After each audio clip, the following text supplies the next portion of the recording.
Yeah, thanks, Mariah. Making sure I'm unmuted. You guys can hear me okay? All right. So thank you guys.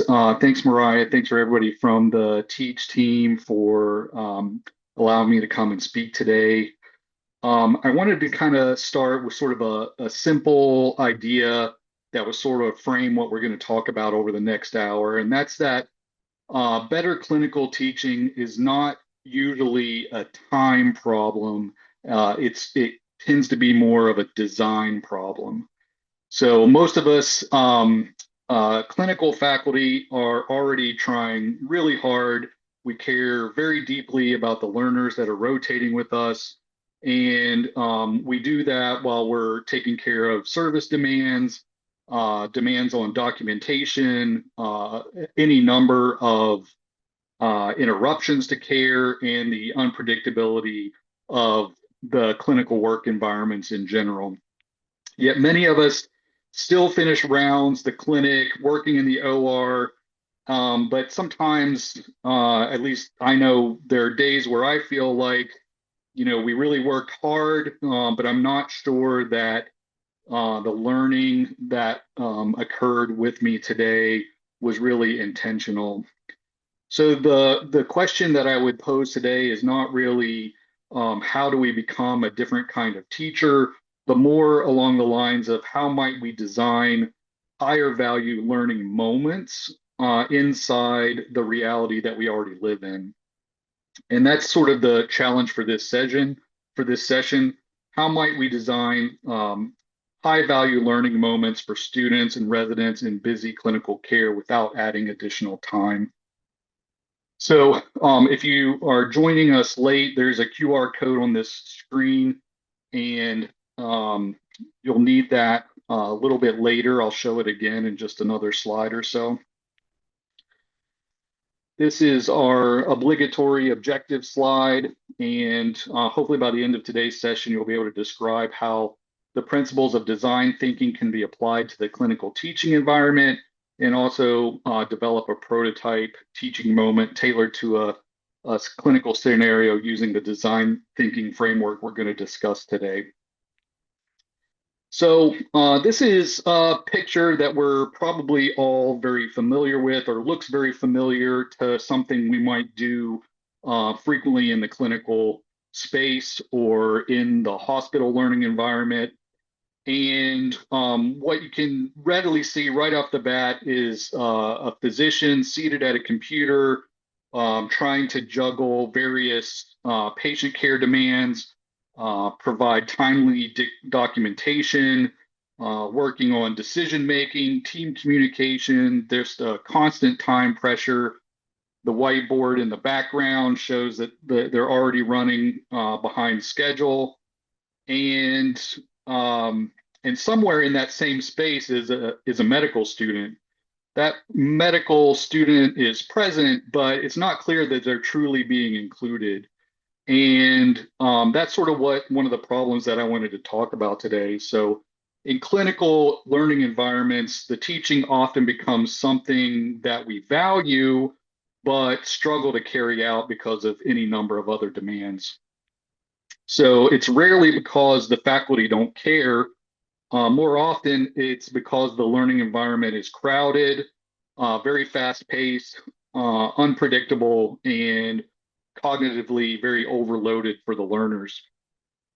When that happens, the learners can become observers rather than active participants in the care environment, and they may feel invisible.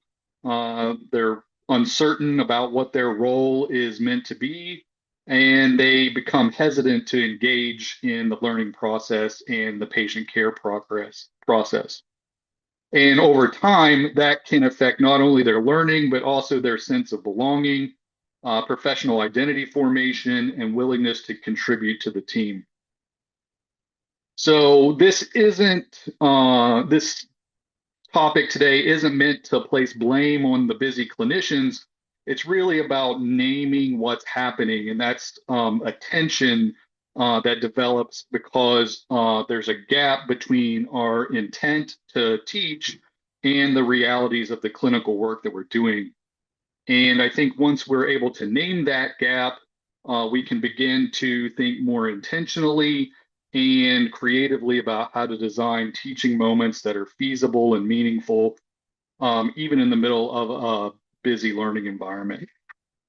So I've got the Slido QR code posted here again for those who may not have gotten it at the beginning from the beginning slide. And we're going to use this to answer a couple of questions. And the first is reflecting on the most recent opportunity that you had to teach in a clinical learning environment. Did you feel that your teaching was intentional or just incidental? Incidental, indicating that you just kind of taught what happened to pass by based on the patient flow or what just happened to be going on in your clinic that given day, or was it more intentional and more directed?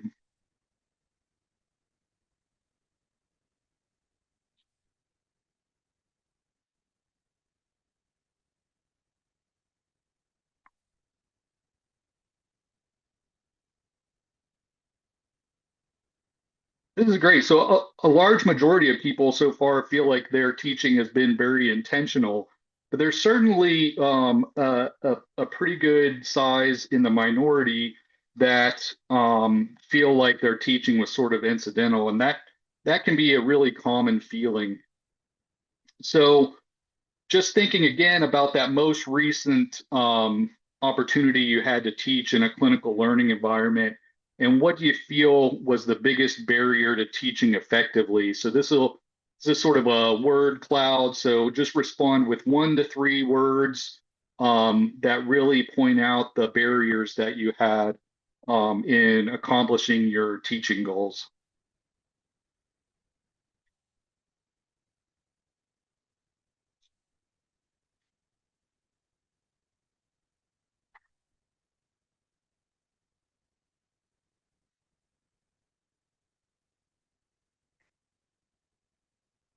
Yeah, we're seeing a lot of good responses.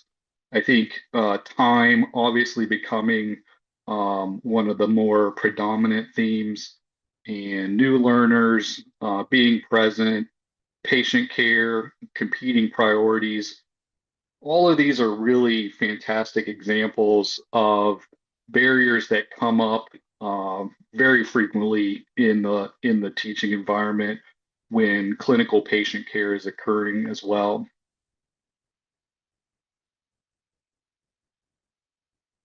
So at VTC, you know, figuring out what matters is really important. And I think framing these clinical teaching issues as a design problem is important because our medical education mission asks us to embrace various learner characteristics and to cultivate lifelong learners and health systems thinkers who improve care through inquiry and humility.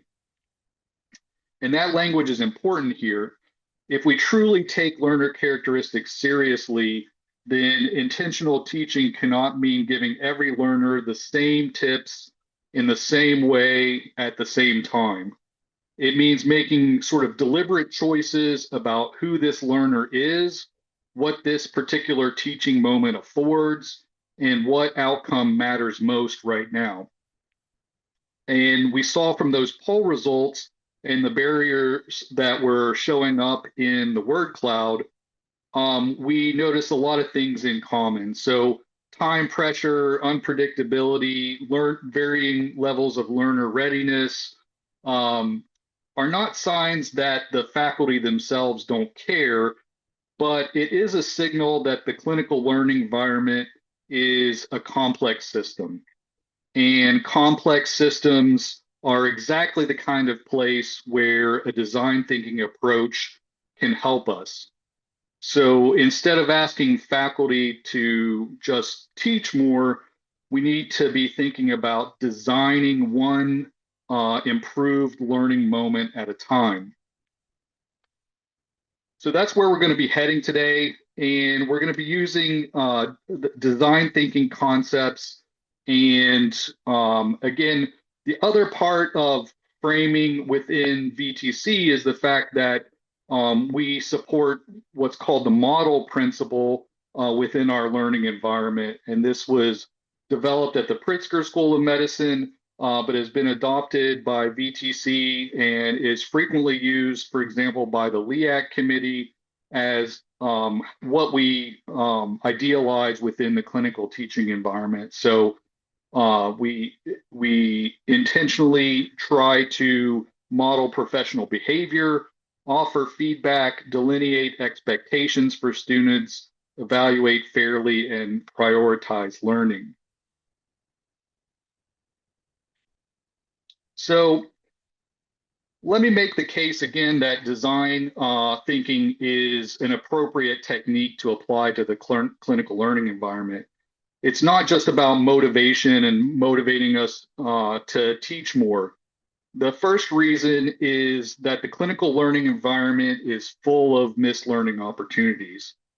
The literature about teaching areas like rounding on the wards is full of missed learning opportunities, and that literature is fairly consistent.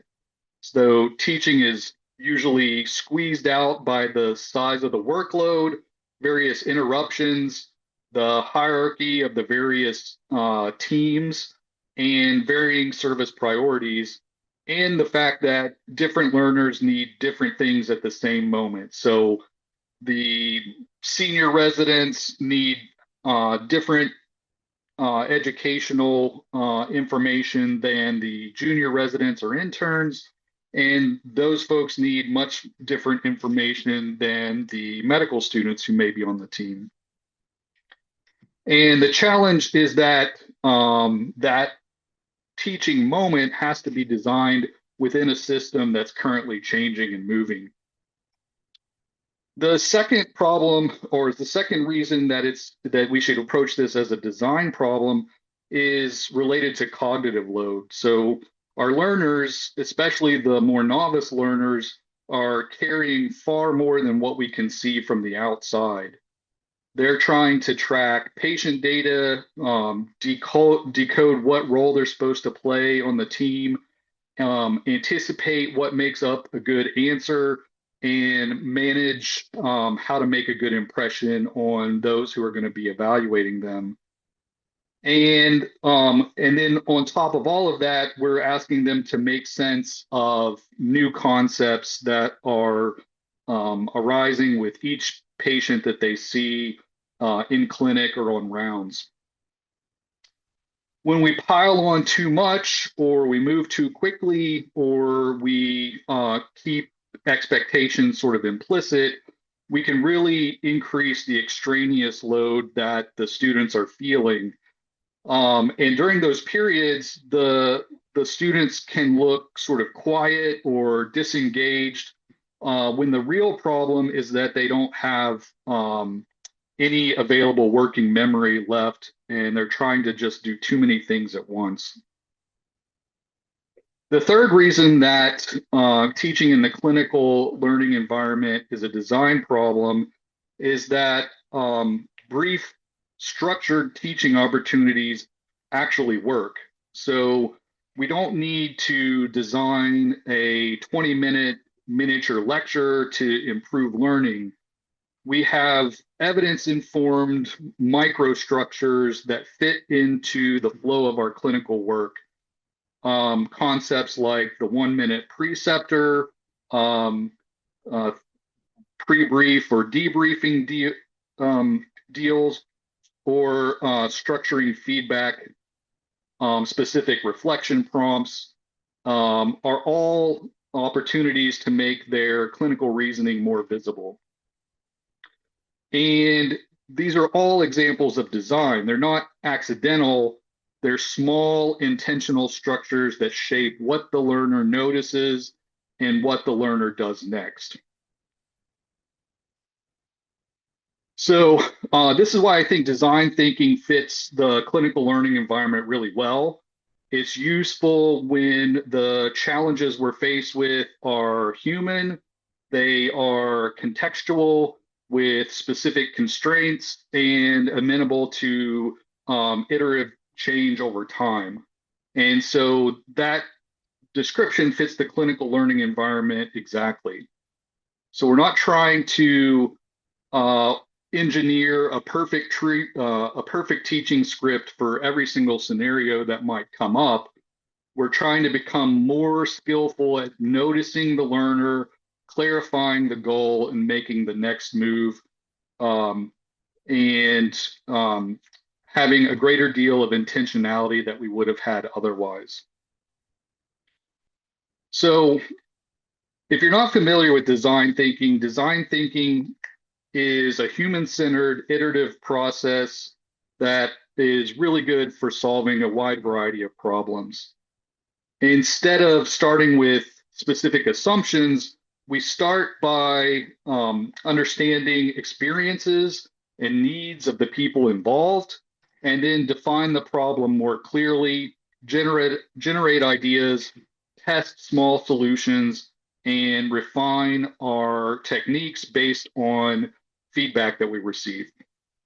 So, in terms of medical education, that means not just asking what should we be teaching, but also what do learners need, what do teachers need, and what do patients all actually need, and how do we design learning experiences that work in real clinical environments to address all those separate areas of need.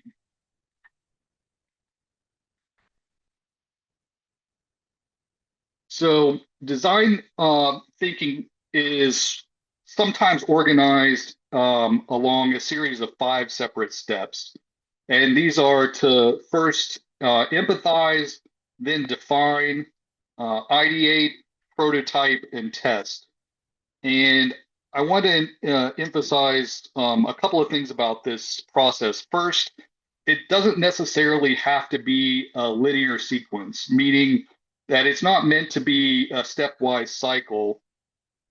Real teaching, especially in what can sometimes be a very chaotic learning environment, needs to be iterative.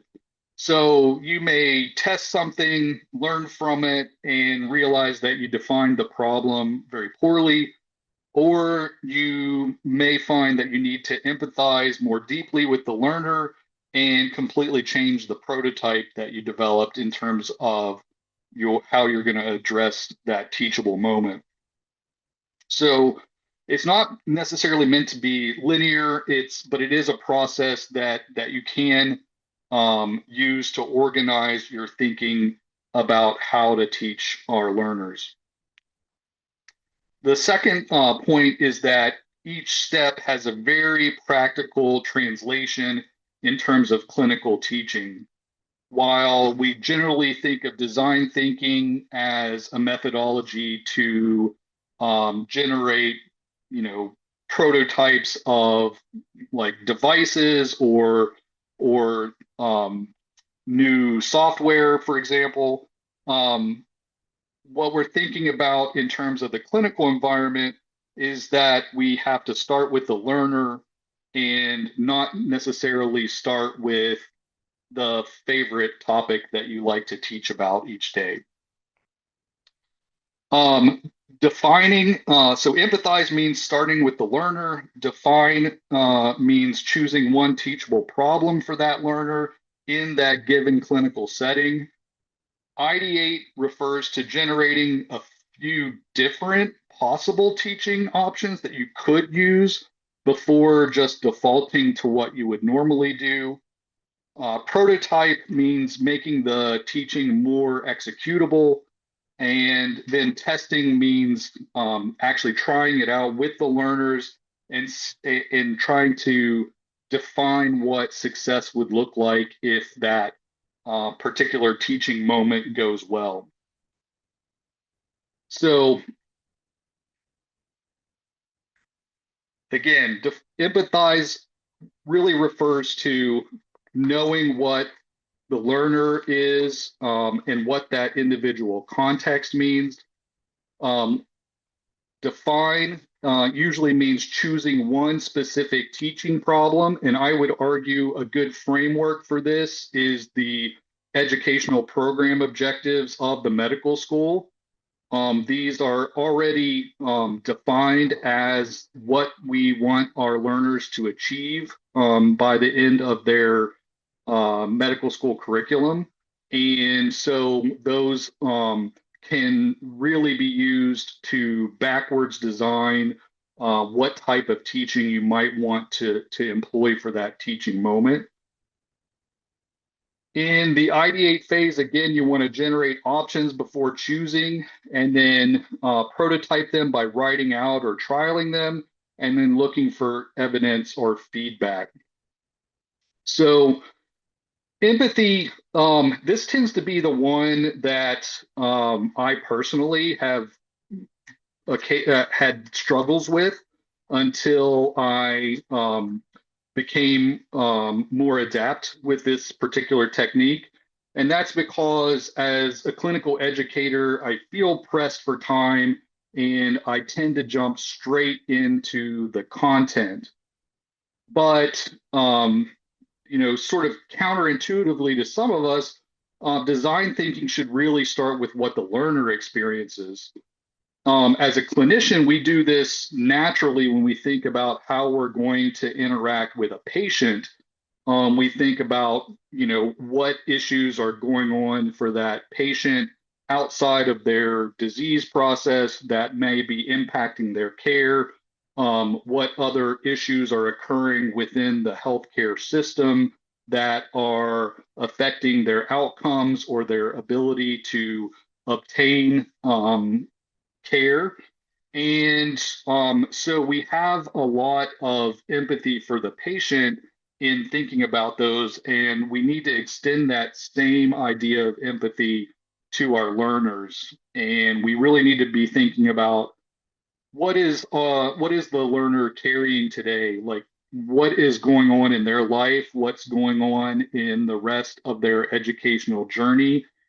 Some of those things may be hard to see from the outside, the individual stressors that they are undergoing.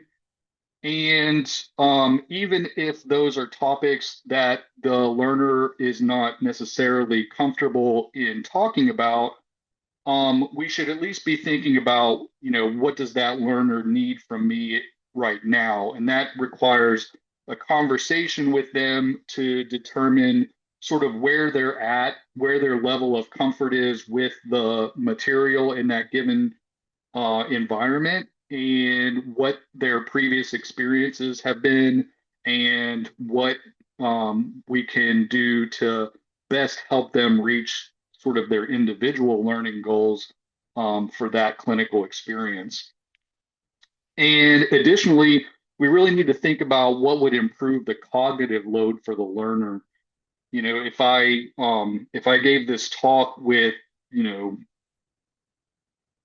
tremendously text heavy slides and just had you read all the slides as we went through the talk, there would be a lot more strain on your cognitive load to try to read and process that information. And so we need to similarly make adjustments into how we present the material or set expectations for our students that will help unburden that cognitive load. And then in terms of defining, again, what is the one teachable problem that we can address for that learner in that given session, whether it's a half day of clinic or a day in the operating environment or a day on rounds? What is the one thing that we can achieve for that student on that given day? And again, I would recommend starting with the outcomes you want to see, not necessarily what topic you think that you want to cover in that day. So, for example, this morning, some of you may be able to recognize I'm wearing OR scrubs because I was doing a surgical procedure immediately prior to this talk. And rather than make assumptions about what my learners needed in that particular case, about learning from the pathology. We took some time to define, where they were at, what their experience was with that type of patient, this type of procedure, and get a more concise idea of what their specific goal was. And then we made a plan to define that problem as something that was observable and not necessarily just defining that problem as some conceptual broad content area. And so that there would be very specific observable things that would define success for that teaching session. And again, showing my bias towards undergraduate medical education, um, I have put a link here to the educational program objectives that VTC adopted in 2023. And these, again, form a framework across a broad range of competencies that sort of define what we're expecting our students to achieve. And those can directly lead you to determine observable performance goals that you can use in your teaching in the learning environment. Ideate is sort of the third step, and I think there are two very strict rules when you think about ideation. A lot of us have very specific sort of automatic teaching scripts that we fall back on, or very specific preferred modalities or topics that we like to talk about in particular patient settings. But that may not necessarily meet the individual learner's needs on that given day. And so, when I would strongly encourage before jumping into teaching about a topic, intentionally taking a moment to step back and sort of ideate about what types of um, methodology you could use to teach that same topic. So, really thinking about different ways of teaching the same material. And the first rule in design thinking when we ideate is that the ideas have to be divergent first. And so you want to pick at least three options of how you might teach a given material and try to make those as different from one another as possible. And then taking into account the things you know about the learner, the context that you're working in that given day, the outcomes that you've sort of defined for that particular interaction, you can then converge back down on one particular technique or micro modality that might allow you to achieve that goal. And we've had over the years numerous different teach sessions that review a number of different micro moves that you might use for teaching in the clinical learning environment. And all of them are intentionally designed to be very short and quick and not interrupt the workflow. But I think it's really important to remember that you don't necessarily have to use the exact same one every time. Again, we want to try to individualize that to the learner and the context of the day. So things like performing a 30-second pre-brief prior to a learning session in the clinic or on rounds.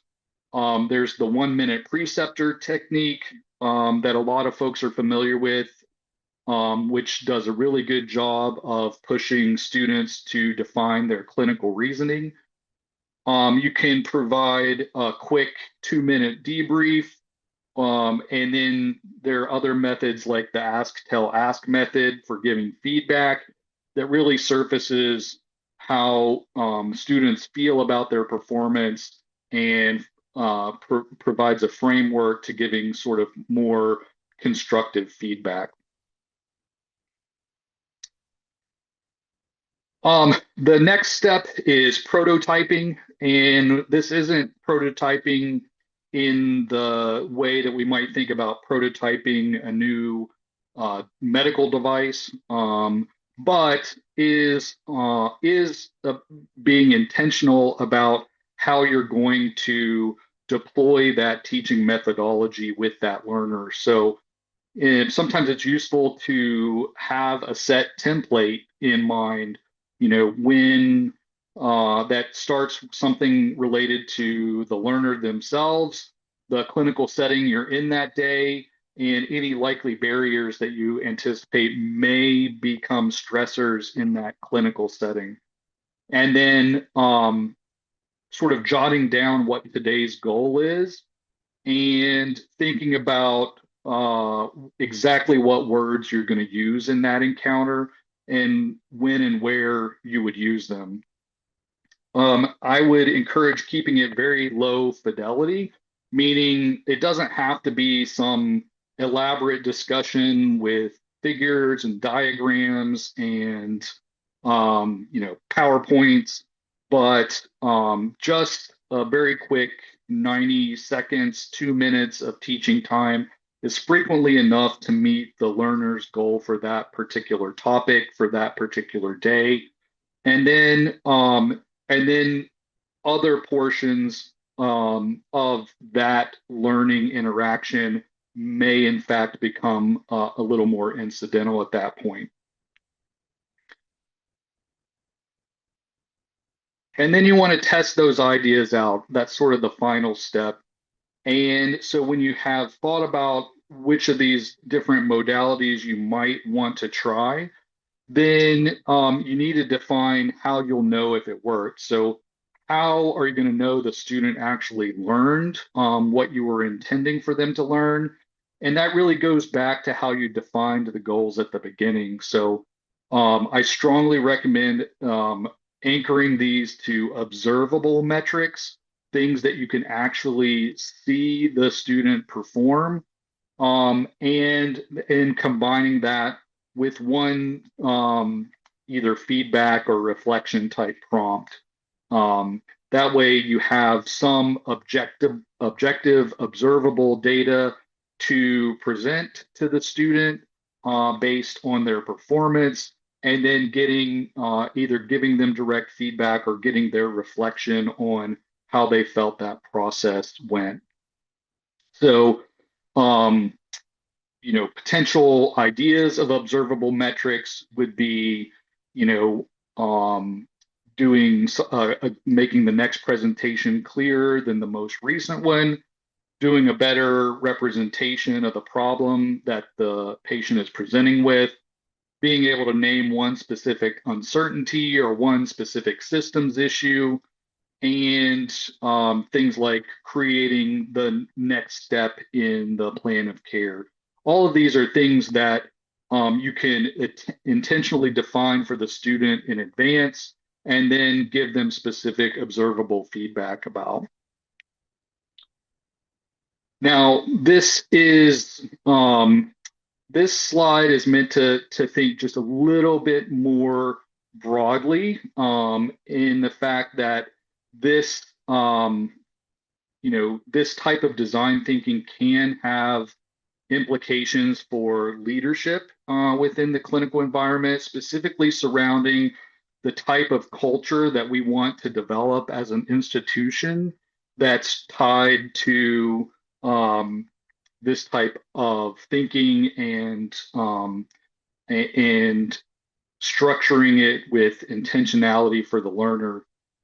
And so there are a number of ways that we can serve as leaders in our behaviors that will make intentionality easier for the students and for our peers within the teaching environment.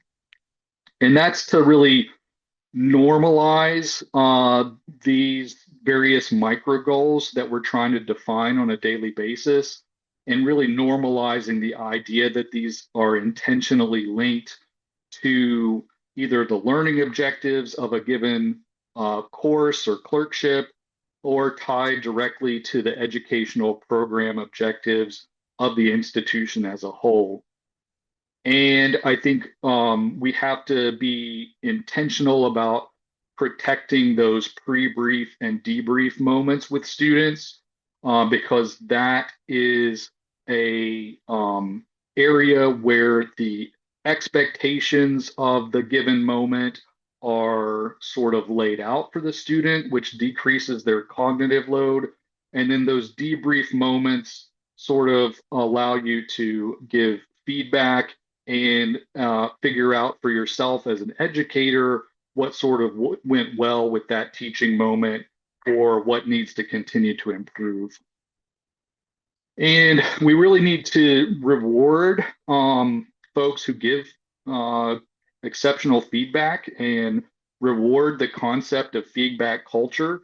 I know a lot of students are very fearful of feedback, especially negative feedback, but those areas where they're struggling or those events where they may have failed with a particular assignment are the best teaching moments. And so we really have to normalize the idea that that feedback is not to be avoided or feared and is useful for their ongoing growth. And then I talked briefly at the beginning about the model principle.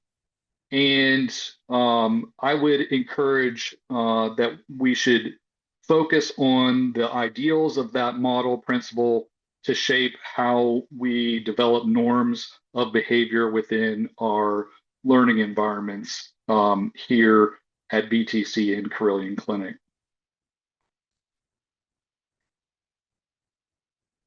So I'm going to have JT place a document into the chat that you can all access that is sort of a playbook to design thinking in the clinical learning environment.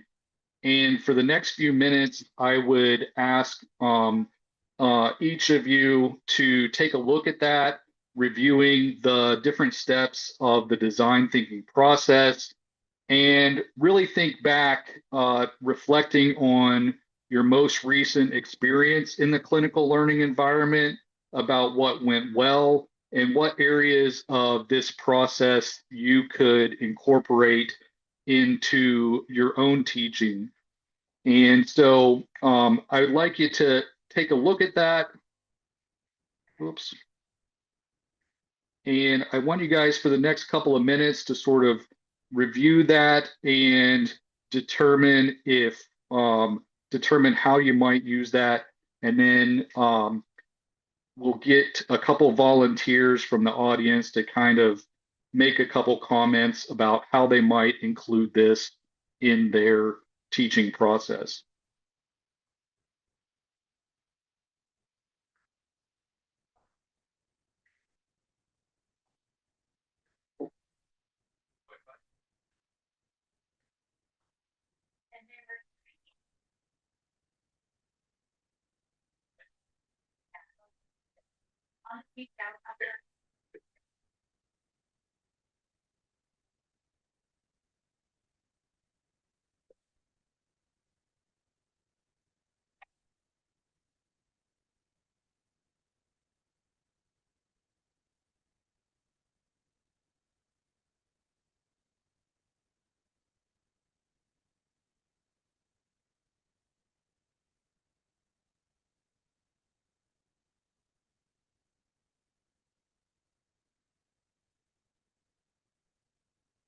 So I'm going to stop sharing for a minute so I can reshare with just the worksheet. Hopefully everyone can see that here. So again, on the left-hand side, it shows those 5 steps of the design thinking process. And then on the right-hand side, talks about alignment of these concepts within BTC, some examples of micro moves you might choose to employ and quick tests of how you might judge um, the success. And so, do we have anyone who would like to volunteer to talk about how they might utilize this process in their own teaching within the next upcoming weeks?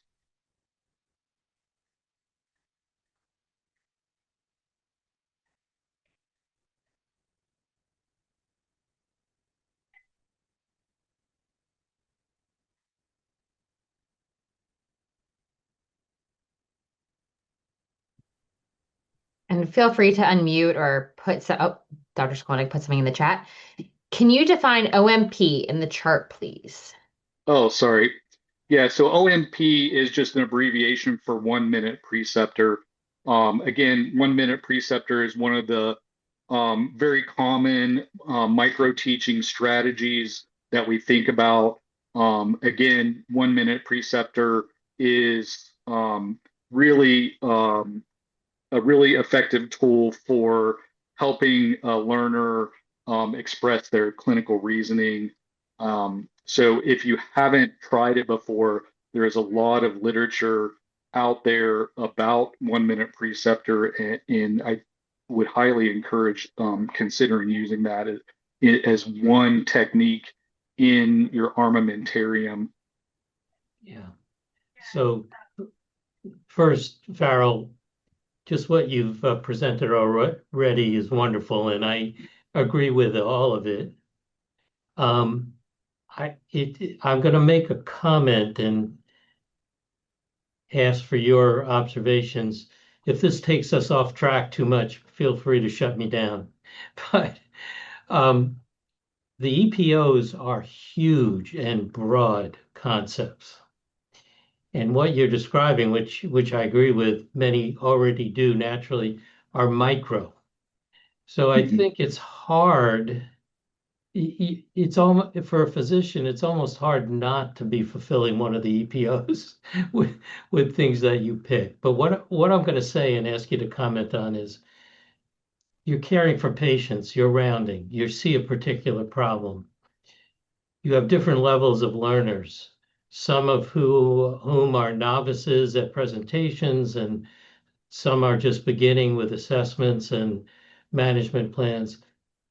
So you got to design through that. But teaching tied to the case at hand is often very powerful.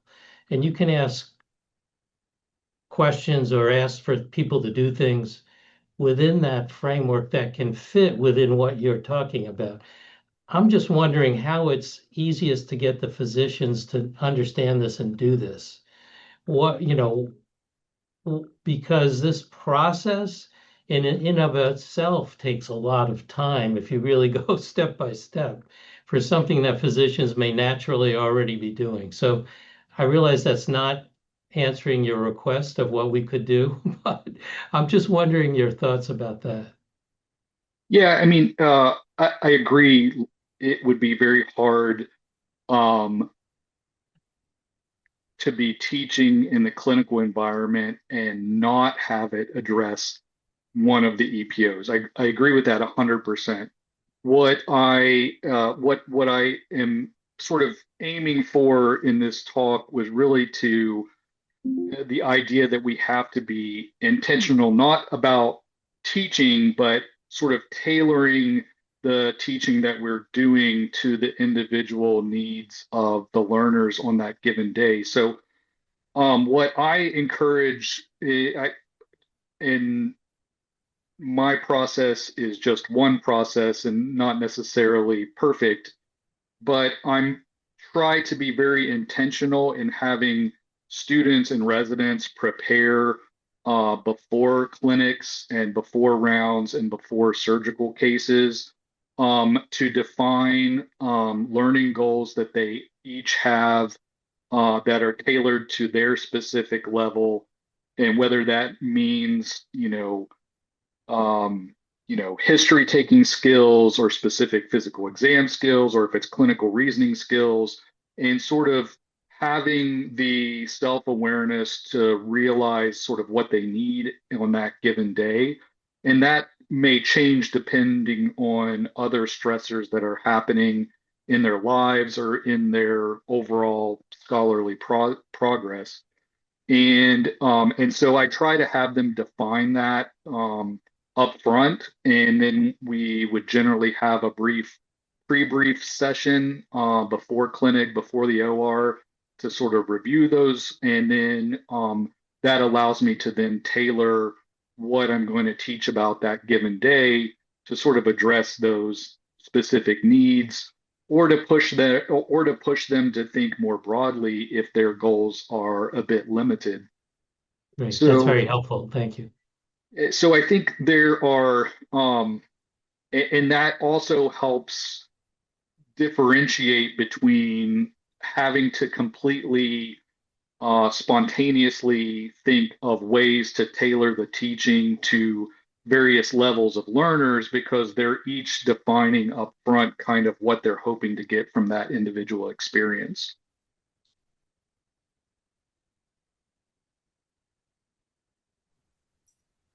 Farrell, thank you for the resources and the outline. Similar to yourself, I have found it helpful to at the beginning of the session. I'm outpatient, and being able to have the students reflect on. I ask them for one educational goal, not just for their own cognitive load, but also for my ability to focus on that learner's need at that particular time. So I think it helps both of us, as you previously mentioned. Um, and part of that, the other part that I found helpful is, what feedback have you gotten so far, whether it's from my attending colleagues or other residents? What are some of the feedback that you've gotten so far? And is there something that we can do together today to help further that skill? Is there anything particular from that that you would like to continue to work on? So just inviting it. And then once I know their goal, it helps me direct them towards the patients that may best meet that goal. Or if I can look at even sometimes sitting by my other colleagues who are seeing patients, I let them know, hey, this student really would like to be able to work on interpreting EKGs. If anyone has an EKG today on a patient in this clinic, please come get me. This is my nurse. This is what we're working on. This is one of our goals. So it also helps me provide sort of a wider net for that learner. So it's not always just me, it's other faculty that can help them meet those educational gaps as well. So those are some other things that I have found helpful in a clinical setting. Yeah, thanks, Taryn. That's really great. I think you're exactly right. It once you kind of know that, it allows you to spread the net a little bit wider to make sure that we maximize the opportunities to meet those learning goals. And I'm not very smart, so I got to go like very low tech. And so in my clinic, I just have the gigantic post-it notes, and I just put one in the hallway of the clinic, and I everybody writes down their learning goals, and then frequently there are new questions that come up in between patients, and if I'm bouncing between learners, I just prompt them to make sure they're writing those questions down. And that way, at the end of the clinic session, for example, we just kind of go through the list and make sure we didn't miss any of the points that were confusing, even if those weren't necessarily linked to the specific learning goals they had at the outset.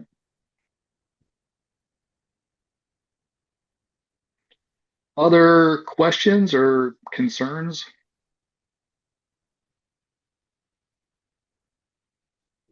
It seems like a very basic process, and it's not, some fancy technical or technological intervention. I think really for me, the biggest takeaway for this particular talk is really trying to place myself in the shoes of the learner. I think a lot of times as a clinician, I default to what my experience was whenever I was in their shoes, but that context doesn't exist because the stressors and requirements and all the things that students are asked to now are much different than when I was a student or a resident. And so I'm really trying to understand how to meet those needs in the greater milieu of what they're experiencing on a day-to-day basis. I'll say one other thing, Farrell. And again, this is great advice. I think for medical students, UME as compared to GME residencies in many ways are still, and as they should be, apprenticeships. A lot of the knowledge about the details of that particular profession are garnered during residency. Uh, Another important aspect for the medical students, we just had a match day, and they're experiencing the various clerkships, and at least some of them truly have not decided. So I think it's important for physicians to model joy and passion for the students during these clerkships so they can get a feel, and that's not easy in this day and age as you're trying to do all your tasks and take care of patients and finish your EMR notes. But I think as we try to help physicians understand how to do this, that can't be overlooked. There's nothing as destructive as a grumpy, tired, dispirited physician for the medical students. So I'd just like to sneak that into your talk here. Much appreciated. Any other questions from the chat? Nope, just a comment that I think it was in reference to the big post-it notes that Dr. Heron said, love that idea. So Yeah, mostly because by the time I have left one patient, I may have forgotten what the student's question was about an individual case. So I have to have some record, otherwise things get dropped, and I want to make sure we follow through with those knowledge gaps.